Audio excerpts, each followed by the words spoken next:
Pregnancy की महत्वपूर्ण 10 नसीहतें जिनका कि आपको पूरे 9 महीने ध्यान रखना है। अगर आप गर्भावस्था की ये महत्वपूर्ण नसीहतों का, इम्पॉर्टेंट टिप्स का पूरे 9 महीने ध्यान रखेंगी तो आपकी प्रेगनेंसी में कॉम्प्लिकेशंस आने की, किसी भी तरह की परेशानी आने की चांसेस डेफिनेटली काफ़ी कम रहेंगी। आइए जानते हैं प्रेगनेंसी की इम्पॉर्टेंट नसीहतों के बारे में, इम्पॉर्टेंट टिप्स के बारे में। सबसे पहली और महत्वपूर्ण बात, आपको पूरे 9 महीने, शुरू के पहले महीने से आखिर के 9 महीने तक हाइड्रेशन रखना है, यानी कि लिक्विड्स का इंटेक भरपूर मात्रा में रखना है। एक दिन में 3 से 4 लीटर लिक्विड्स आपको ज़रूर से लेना है, जिसके अंदर आएगा पानी, नींबू पानी, नारियल पानी, सूप, जूस, छाछ। ये किसी भी फॉर्म में हो सकते हैं लिक्विड, लेकिन पूरे 9 महीने प्रत्येक दिन आपको 3 से 4 लीटर पानी का सेवन ज़रूर से करना है। यह ना केवल आपके बीपी को लो होने से बचाएगा, आपको डिहाइड्रेशन होने से बचाएगा, आपके अंदर चक्कर आने की संभावना को कम करेगा, आपका डाइजेशन इम्प्रूव रखेगा, आपको कॉन्स्टिपेशन जैसी तकलीफ़ें नहीं आएंगी। और सबसे इम्पॉर्टेंट, बच्चे के चारों तरफ जो पानी होता है, जिसे हम एमनियोटिक फ्लूइड कहते हैं, उसकी भी मात्रा प्रॉपर बनी रहेगी। पानी की कमी, बच्चे के चारों तरफ पानी की कमी नहीं आएगी। तो सबसे इम्पॉर्टेंट चीज़ कि आपको पूरी गर्भावस्था के अंदर 3 से 4 लीटर लिक्विड डेली लेने हैं। दूसरी महत्वपूर्ण बात, आपको गर्भावस्था के अंदर पूरे 9 महीने के अंदर इस चीज़ का ध्यान रखना है कि आपका नमक का प्रयोग बहुत ज़्यादा ना हो। जी हाँ, हम इंडियंस वैसे भी हमारी डाइट में काफ़ी अधिक नमक का प्रयोग करते हैं। जो आप रोटी, सब्जी, दाल, चावल, इन चीज़ों में नमक ले रही हैं उसके लिए मनाही नहीं है, वह आप नियमित रूप से ले सकती हैं। परंतु एक्स्ट्रा सॉल्ट, जो कि कई बार हम जैसे फ्रूट्स काट के उनके ऊपर डाल के ले रहे होते हैं, कभी कभी हम सलाद के अंदर भी काफ़ी नमक का प्रयोग कर रहे होते हैं। कुछ लोग छाछ पीते हैं, लिक्विड्स पीते हैं, तो उसमें भी नींबू पानी के अंदर भी बहुत ज़्यादा नमक डाल लेते हैं, छाछ वगैरह में भी बहुत अधिक नमक का प्रयोग करते हैं। तो ये जो एक्स्ट्रा नमक है, यह आपको थोड़ा कम करना है, क्योंकि अगर आपने नमक का प्रयोग अधिक किया तो उसके कारण प्रेगनेंसी के अंदर आपका ब्लड प्रेशर बढ़ सकता है, जिससे कि आपको आगे प्रेगनेंसी के दौरान तकलीफ़ें आ सकती हैं। एक और बहुत ही कॉमन मिस्टेक जो आजकल लोग प्रेगनेंसी में कर रहे हैं वो ये है कि वह लोग रॉक सॉल्ट का प्रयोग बहुत ज़्यादा कर रहे हैं, ये मानते हुए कि रॉक सॉल्ट नुकसान नहीं करेगा, उसमें सोडियम का कंटेंट कम है, इसलिए वह उसे आराम से ले सकते हैं। परंतु ये लोग भूल जाते हैं कि बहुत सारा रॉक सॉल्ट आयोडाइज्ड फॉर्म में नहीं आता है।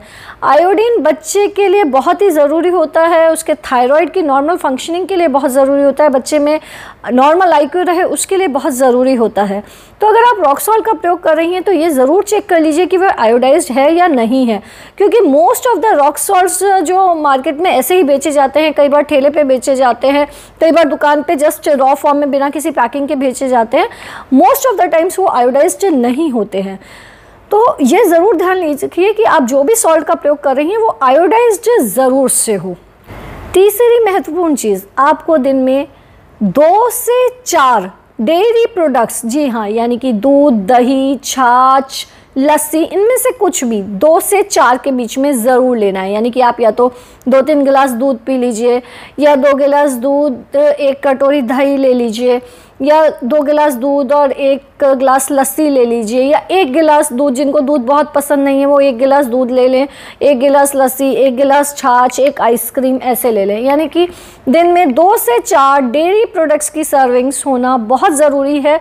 यह आपके लिए बहुत इंपॉर्टेंट है, क्योंकि इससे न केवल आपको कैल्शियम मिलेगा बल्कि अच्छी मात्रा में प्रोटीन और विटामिन डी भी मिलेगा, जिससे कि बच्चे की हड्डियों की ग्रोथ होने में बहुत ही हेल्प रहेगी, बच्चे की मसल्स भी अच्छे से ग्रो करेंगे। बच्चे की पूरी ओवरऑल ग्रोथ होने के लिए डेयरी प्रोडक्ट्स बहुत इंपॉर्टेंट होते हैं। और अगर आप वेजिटेरियन हैं तो आपके लिए और भी इम्पॉर्टेंट हो जाता है, क्योंकि वेजिटेरियन खाने के अंदर विटामिन B12 का भी इकलौता सोर्स ये डेयरी प्रोडक्ट्स से ही होते हैं। तो दिन में 2 से 4 बार ज़रूर से डेयरी प्रोडक्ट्स की सर्विंग्स लीजिए। आते हैं नेक्स्ट इंपॉर्टेंट टिप के ऊपर, जो कि है कि आप लेफ़्ट साइड में करवट लेके सोने की धीरे धीरे आदत डालिए। शुरू के महीनों में फ़र्क नहीं पड़ता, यानी कि शुरू के 5 महीने आप कैसे भी सोएं, सीधे सोएं, लेफ़्ट साइड में सोएं, राइट साइड में सोएं, उसका फ़र्क नहीं पड़ता। परंतु जैसे जैसे प्रेगनेंसी आगे बढ़ती है, यानी कि स्पेसिफिकली आखिर के 3 महीने, उनमें यह बात बहुत इंपॉर्टेंट हो जाती है कि आप अपने लेफ़्ट साइड में, जी हाँ, बाईं तरफ में करवट लेके सोएं। ऐसा करने से बच्चे की तरफ जाता हुआ जो ब्लड सप्लाई होता है वह सबसे अधिक होता है। जब बच्चे की तरफ ब्लड सप्लाई सबसे अधिक मात्रा में जाएगा तभी उसकी ग्रोथ सबसे बेहतर आएगी। अगर आप बहुत लंबा टाइम लेफ़्ट साइड में नहीं सो पा रही हैं तो कुछ समय के लिए आप राइट साइड में भी करवट लेके सो सकती हैं, परंतु स्ट्रेट सोना अवॉइड कीजिए। जी हाँ, सीधा नहीं सोना चाहिए क्योंकि उससे बच्चे की तरफ सबसे कम मात्रा में ब्लड सप्लाई जाता है। ठीक है। अगली इम्पॉर्टेंट चीज़, हर 2 घंटे में आपको ज़रूर खाना है। जी हाँ, बच्चे को भूख लग जाती है, आप लंबे टाइम तक भूखे नहीं रहिए। ये मैं नहीं कहती कि बहुत सारा खाइए, लेकिन हर 2 घंटे में थोड़ा थोड़ा ज़रूर खाते रहिए। बच्चा बहुत लंबे फास्टिंग आवर्स नहीं झेल पाता है, फिर उसके मूवमेंट्स भी कम होने लग जाते हैं। तो बच्चे की ग्रोथ के लिए बहुत ही इंपॉर्टेंट है कि हर आप 2-2 घंटे में खाते रहिए, भले थोड़ा थोड़ा खाएं पर हर 2 घंटे में ज़रूर खाइए। आपके 2 मील्स के बीच का गैप 2 घंटे से ऊपर का नहीं होना चाहिए।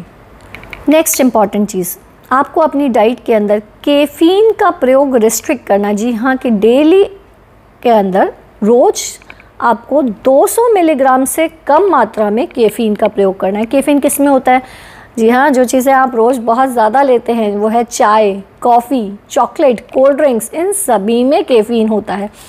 पर ऐसा नहीं कि बिल्कुल मनाही है, बिल्कुल भी नहीं ले सकते, परंतु मैक्सिमम 200 mg पर डे आप ले सकते हैं, दिन का 200 mg।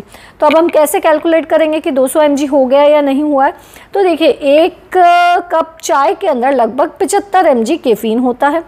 1 कप कॉफ़ी के अंदर लगभग 100 से लेके, अगर स्ट्रॉन्ग कॉफ़ी तो 150 तक भी हो सकता है, 100-125 mg आप कैफ़ीन मान लीजिए कॉफ़ी के अंदर। तो अगर आप चाय पीती हैं तो दिन में 2 से 3 कप ले सकती हैं, कॉफ़ी लेती हैं तो 1 से 2, उससे ज़्यादा नहीं। ठीक है, तो बिल्कुल बंद करने की ज़रूरत नहीं है, लेकिन इनको रिस्ट्रिक्ट करने की, यानी कि थोड़ा कम करने की ज़रूरत है। अगली इम्पॉर्टेंट चीज़, आपको प्रत्येक दिन 2 सीजनल फ्रूट्स मिनिमम खाने हैं। जी हाँ, जैसे कि आपने 1 सेब खा लिया, 1 केला खा लिया, या फिर 1 एप्पल खा लिया, 1 मैंगो खा लिया, लेकिन 2 से ज़्यादा हो सकते हैं। मैं मिनिमम की बात कर रही हूँ, यानी कि कम से कम 2 सीजनल फ्रूट्स ज़रूर खाने हैं। सीजनल फ्रूट्स के अंदर एंटीऑक्सीडेंट्स अच्छी मात्रा में होता है फ्रूट, लेकिन फ्रूट्स में ज़्यादा ध्यान रखिएगा, पपीता और पाइनएप्पल नहीं खाना है। ठीक है, पपीता और पाइनएप्पल छोड़ के कोई भी 2 सीजनल फ्रूट्स आप डेली लेने की आदत डालिए। नेक्स्ट इंपॉर्टेंट चीज़, डेली ड्राई फ्रूट्स खाने की भी आदत डालिए। जी हाँ, पूरे 9 महीने आप ड्राई फ्रूट्स खा सकती हैं। बहुत सी बार लोग हमें पूछते हैं कि पहले महीने में ले सकते हैं, दूसरे महीने में ले सकते हैं। जी हाँ, ज़रूर से ले सकते हैं, और बल्कि लेना चाहिए, क्योंकि यही तो वो इम्पॉर्टेंट टाइम है जब बच्चे की ब्रेन ग्रोथ हो रही होती है। डेली कम से कम 5-10 बादाम भिगो के तो आप लीजिए ही लीजिए, 1-2 अखरोट ज़रूर से लीजिए, किशमिश लीजिए, काजू लेना भी आपको अलाउड है, काजू पिस्ता में भी कोई नुकसान नहीं है। और इसमें सबसे न्यूट्रिशियस जो होते हैं वो होते हैं बादाम और अखरोट, क्योंकि इनमें ओमेगा फैटी एसिड्स होता है, DHA होता है, जो कि आपके बच्चे के दिमाग की ग्रोथ में बहुत ही महत्वपूर्ण रोल प्ले करता है। आपको गर्भावस्था के पूरे 9 महीने इस चीज़ का ध्यान रखना है कि आपको डीप ब्रीदिंग एक्सरसाइजेस ज़रूर से करनी है। जी हाँ, डीप ब्रीदिंग एक्सरसाइजेस, गहरी गहरी सांस लेना और छोड़ने की एक्सरसाइजेस। यह ना केवल आपका स्टेमिना बनाने में मदद करेगा, बल्कि डिलीवरी के समय भी आपकी इससे मदद रहेगी, क्योंकि जब ज़ोर लगाने का समय आएगा तो अगर आपने डीप ब्रीदिंग एक्सरसाइजेस की हुई होंगी पहले से, तो यह आपके लिए काफ़ी हेल्पफुल सिचुएशन रहेगी, काफ़ी हेल्पफुल कंडीशन रहेगी। तो डीप ब्रीदिंग एक्सरसाइजेस पूरे 9 महीने आपको ज़रूर करना है। अगर आपके केस में किसी भी प्रकार का कॉम्प्लिकेशन नहीं चल रहा है तो रेगुलर वॉक भी ज़रूर से कीजिए। परंतु अगर कोई कॉम्प्लिकेशन है भी, जैसे कि प्लेसेंटा नीचे है, ब्लीडिंग प्रॉब्लम चल रही है, कोई भी कंडीशन है, आपको डीप ब्रीदिंग एक्सरसाइजेस तो हमेशा अलाउड ही होती हैं यूजुअली, उनमें कभी भी कोई मनाही नहीं होती और ये हमेशा हमेशा काफ़ी अच्छी रहती हैं। सबसे इम्पॉर्टेंट लास्ट टिप, जो कि इक्वली इम्पॉर्टेंट है, और ध्यान रखिएगा डाइट में उस चीज़ का भी, कि आपको अपनी डाइट में इन चीज़ों का ध्यान रखना है कि प्रोटीन का इंटेक आप ज़्यादा लें और कार्ब थोड़ा कम। प्रोटीन का इंटेक अधिक लेने से बच्चे की ग्रोथ अधिक अच्छी होती है। प्रोटीन किन चीज़ों में अच्छी मात्रा में मिलता है? अगर आप वेजिटेरियन हैं तो डेफिनेटली आपकी दालें हैं, राजमा है, छोले हैं, बाकी सारी जो दालें हैं, पनीर अच्छा सोर्स है, ब्रोकोली है, पालक है। जी हाँ, इन चीज़ों में काफ़ी अच्छी मात्रा में प्रोटीन मिलता है, अंकुरित मूंग है, मोठ है, इन चीज़ों का प्रयोग अच्छी मात्रा में कीजिए। तो ज़रूर से इन टिप्स को फॉलो कीजिए जिससे कि आप एक स्वस्थ, हेल्दी और इंटेलिजेंट बच्चे को जन्म दे पाएँ। प्रेगनेंसी के रिगार्डिंग अगर आपका कोई भी कन्फ्यूजन है तो हमारे चैनल को ज़रूर से सब्सक्राइब कीजिए। हमारे चैनल पर प्रेगनेंसी रिलेटेड पूरी जानकारी डिटेल में दी गई है। My self doctor Deepti Jain, gynaecologist from advance hospital Ahmedabad. Thank you.